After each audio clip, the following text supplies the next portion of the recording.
Welcome to maths unlock channel. अगर आप channel पे नए हैं तो चैनल को सब्सक्राइब करें और बेल आइकन को हिट कर दें ताकि कोई भी वीडियो अपलोड हो तो आपको उसकी इन्फॉर्मेशन मिल जाए। ब्रिज बिल्डिंग कोर्स के इस वीडियो में हम लाइंस एंड एंगल्स के कंसेप्ट देखेंगे जो आपको क्लास 7th में, 9th में, 10th में सब जगह काम आते हैं। अगर आप इस वीडियो को देख रहे हैं तो मैं उम्मीद करता हूँ कि आपने पिछले वीडियो भी देखे हैं इस सीरीज़ के। नहीं देखे हैं तो कृपया देख लें, मैं आपको इसमें लास्ट में दे दूंगा या डिस्क्रिप्शन में इसकी पूरी प्लेलिस्ट दे दूंगा, तो वो जरूर देखिएगा। आपका बेसिक कंसेप्ट बिल्ड होगा। अगर आप 9th से 10th में गए तो भी आपका हेल्पफुल है, आपका 7th से 8th तक जाने में भी हेल्पफुल है। तो ये सारे बेसिक कंसेप्ट आपको थ्रू आउट मैथमेटिक्स काम आएंगे। चलिए, इसमें सबसे पहले कंसेप्ट है बाइसेक्टर ऑफ एन एंगल। बहुत सारों को ये आता है। तो बाइसेक्टर क्या होता है? बाई का मतलब होता है टू, सेक्टर मतलब डिवाइड हो रहा है। इसका मतलब है यहाँ पर एक एंगल दो इक्वल पार्ट में डिवाइड हो रहा है। तो एक लाइन सेगमेंट जो एक एंगल को दो इक्वल पार्ट में डिवाइड करती है उसको हम कहते हैं बाइसेक्टर है। तो यहाँ पर ध्यान दीजिए, एक एंगल दो इक्वल पार्ट्स में डिवाइड हो रहा है। तो यहाँ पर जो एंगल पूरा एंगल AOB था, इसके अब कितने हो गए? टू इक्वल पार्ट्स बन गए, टू इक्वल पार्ट्स हो गए। तो यहाँ पर इस OC के कारण दो पार्ट हो रहे हैं। तो एक ये एंगल नीचे बन रहा है और एक एंगल यहाँ पर ऊपर बन रहा है, ये दोनों इक्वल हो जाएंगे। दैट मीन्स यहाँ पर जो एंगल AOC है और एंगल BOC है, ये दोनों इक्वल हैं और दोनों ही इस पूरे एंगल के आधे हिस्से हैं। तो दोनों ही इस एंगल AOB के हाफ पार्ट है, हाफ ऑफ AOB है। कई बार क्या होता है, मैथ्स में हम पूरा एंगल का नाम न लिख के हायर क्लासेस में जनरली करते हैं। छोटी क्लास में टीचर पूरा ही नाम लिखा दे 3 लेटर में। अब फिगर में अपनी तरफ से नाम दे सकते हैं एंगल को। जैसे मैंने इसको एंगल 1 नाम दे दिया, इसको एंगल 2 नाम दे दिया, हम ऐसा भी दे सकते हैं। तब हम लिखेंगे कि एंगल 1 एंगल 2 दोनों इक्वल हैं और दोनों ही इस एंगल AOB के आधे हिस्से हैं। ध्यान दीजिएगा, एंगल O नाम नहीं दे सकते क्योंकि यहाँ पर एक से ज़्यादा एंगल बन रहे हैं, 3 एंगल बन रहे हैं, दो छोटे एक बड़ा। तो जब एक जगह पर एक से ज़्यादा एंगल बन रहे हैं तो आपको 3 लेटर में नाम लिखना पड़ता है। पता तो चले किसके बारे में बात कर रहे हैं।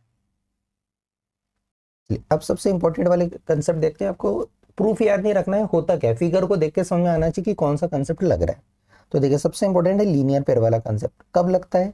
जब आपको एक लाइन दी रहे, एक लाइन के ऊपर बनने वाले सारे एंगल लीनियर पेयर बनाते हैं। तो इस लाइन पर देखिए, यहाँ पर जो लाइन आपको दी है वो AB लाइन दी है। इस लाइन पर दो एंगल बन रहे हैं, इस OC के कारण एक लेफ्ट तरफ बन रहा है और एक इधर राइट तरफ बन रहा है। तो ये दोनों एंगल आपस में लीनियर फॉर्म कर रहे हैं। दैट मीन्स यहाँ पर angle AOC and angle BOC ये क्या फॉर्म कर रहे हैं? ये लीनियर पेयर फॉर्म कर रहे हैं। लीनियर पेयर मतलब इन दोनों का सम 180। जहां भी लीनियर पेयर है उसका मतलब है यहाँ पर सम कितना हो जाएगा? सम ऑफ ऑल एंगल्स ये हो जाएगा 180 degree. Sum of all angles is 180, ये होता है लीनियर पेयर। तो यहाँ पर दो ही एंगल है, तो एंगल AOC और एंगल BOC दोनों का सम हो जाएगा 180 डिग्री। जहां पर आप यूज करेंगे तो ब्रैकेट में जरूर मीन्स लिखिएगा कि लीनियर पेयर। ऐसा जरूरी नहीं है हर बार दो ही एंगल हो, दो से ज्यादा भी हो सकते हैं। अगर सपोज यहाँ पर एक और रे होती, सपोज ये OD, तभी देखिए 3 एंगल बन रहे हैं। मैं अगर अपनी तरफ से नामकरण करना चाहूँ, ये वाला एंगल मैंने 1 ले लिया, ये वाला एंगल 2 ले लिया और ये वाला एंगल 3 ले लिया।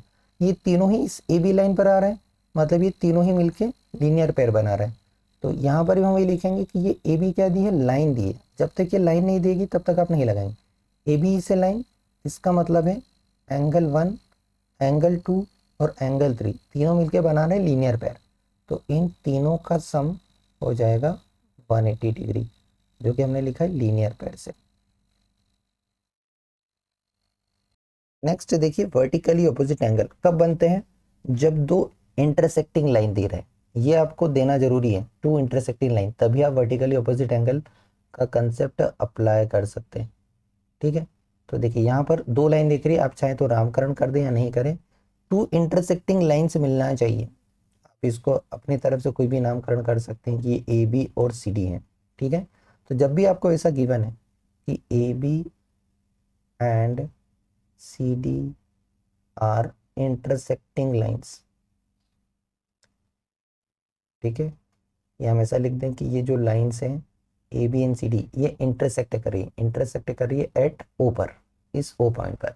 तो जो आमने सामने एंगल बन रहे हैं वो वर्टिकली ऑपोजिट होते हैं और वो इक्वल होते हैं।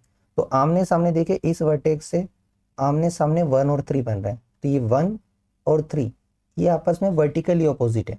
और वर्टिकली ऑपोजिट की प्रॉपर्टी क्या है? वर्टिकली ऑपोजिट एंगल हमेशा ऑलवेज इक्वल होते हैं। दैट मीन्स एंगल 1 और 3 अगर वर्टिकली ऑपोजिट है, अगर ये दोनों वर्टिकली ऑपोजिट एंगल है, इसका मतलब ये दोनों इक्वल होंगे। इन द सेम वे ये 2 और 4 भी वर्टिकली ऑपोजिट बन रहे हैं, तो ये 2 और 4 ये भी अगर वर्टिकली ऑपोजिट एंगल है तो हम कहेंगे कि ये भी आपस में इक्वल होंगे। तो नेसेसरी कंडीशन क्या है? 2 इंटरसेक्टिंग लाइन्स होना चाहिए, तभी आप ये लगा सकते हैं। देखिए जहां 2 लाइन का कंसेप्ट लग रहा है वहां एक लाइन वाला कंसेप्ट भी लगेगा। मतलब यहाँ पर इस ए बी को अगर आप लाइन लेते हैं तो यहाँ पर आप लीनियर पेयर का कंसेप्ट भी लगा सकते हैं। तो ए बी को लाइन लेंगे तो ये एंगल 4 और एंगल 1 ये लीनियर पेयर बना देंगे। ठीक है, तो ये कंसेप्ट भी लग रहा है यहाँ पर अलॉन्ग विद वर्टिकली ऑपोजिट। 4 और 1 अगर लीनियर पेयर है तो इनका सम 180। इन द सेम वे 3 2 का सम 180। ऐसे ही आप इस सी डी को लाइन लेके भी कर सकते हैं कि लीनियर पेयर बना रहे हैं। तो जहाँ पर 2 लाइन वाले दे रहा है कंसेप्ट, यहाँ पर वर्टिकली ऑपोजिट एंगल का कंसेप्ट तो लग ही रहा है, साथ ही साथ लीनियर पेयर का कंसेप्ट भी लग रहा है। ये दोनों ही कंसेप्ट लग रहा है। Thank you for watching. अगर आपको वीडियो पसंद आया है तो प्लीज़ लाइक करें और कमेंट करें, और चैनल पर नए हैं तो सब्सक्राइब करें और अपने दोस्तों को सजेस्ट करें।